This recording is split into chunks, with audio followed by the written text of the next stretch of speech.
I spent 3 months in Vrindavan with Prabhupada.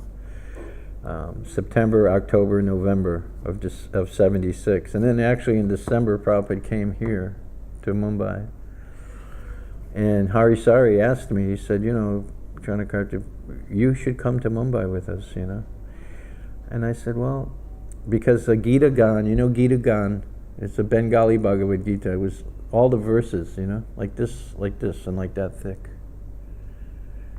The Gita Gan had just come out in Bengal, and I had heard about it because we had a minibus in Vrindavan. So wherever Prabhupada went, if he'd go to a little village, we'd follow Prabhupada to that village and, hear him speak at a member's house or wherever, So it was a really wonderful time. We'd go all these different places. We'd follow Prabhupada, And so he would always be shedding Mridanga mercy on me constantly. Like after he spoke at someone's house, he'd look at me and just go, like, lead kirtan, And one time, somehow or other, it must have been the first plastic Mridanga, somehow got on our minibus. I don't know, it was an older minibus. It was Yasoda Nandan Swami, Dear Krishna, my godbrother, Rick Shiraj. It was all brahmacharis, like maybe 5 of us. And so this Mridanga somehow got on the bus, and it wasn't like a Balaram. Balaram is just all plastic. But this one looked just like a clay drum, but all the straps were plastic. Its straps, all plastic, except the heads were leather, So I had the drum next to me, and Prabhupada was speaking at this person's home, and he's finished speaking. He looked at me and went, "What do you always do?" So I picked up this plastic Mridanga, and I started playing it. And we're all standing up now, and Prabhupada saw that plastic Mridanga, and his eyes were just fixed on that Mridanga. He didn't take his eyes off it the whole kirtan, and he's just watching me play this drum.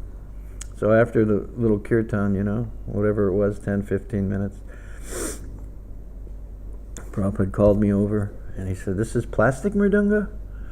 And I said, "Yes, Srila Prabhupada."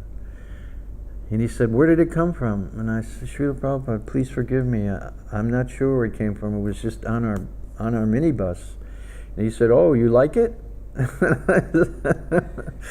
And I said, "Yes, Srila Prabhupada." I said, the big end is okay, but the little end doesn't have much like that. And he went like, but he was so interested in that drum.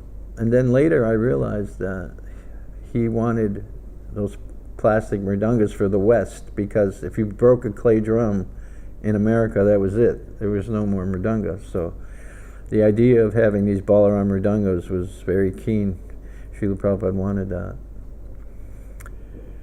And also in Vrindavan, when Srila Prabhupada would give Bhagavatam class, I would play Mridanga for him when he sang Jaya Radha Madhava. And to see Srila Prabhupada sing Jaya Radha Madhava Prabhu's was the perfection of life. I see it like that. It was just so incredible to see Srila Prabhupada sing Jaya Radha Madhava. So I would play for him every morning. No one would actually touch the drum because they knew they were in it. But one morning, Hangsaduta Maharaj, at the time he was Hangsaduta Maharaj, and he was a GBC, he was a big preacher, kirtan leader. He was actually very nice to me in Vrindavan. I'll never forget how nice he was. And he asked me one morning before Prabhupada had come in to give class, and he said, "I want to play Mridanga for Prabhupada this morning when he sings Jaya Radha Madhava." I'm a brahmachari. I said, "Yes, Maharaj, please play, So Prabhupada came in, and he sat down, and he sang one line, Jaya Radha Madhava, with his eyes closed. And Hangsaduta was playing, and Prabhupada opened his eyes, and he went, "Just give me the drum." And I'll never forget being kind of embarrassed, So I had to play like that. So Prabhupada just was constantly shedding this Mridanga mercy on me.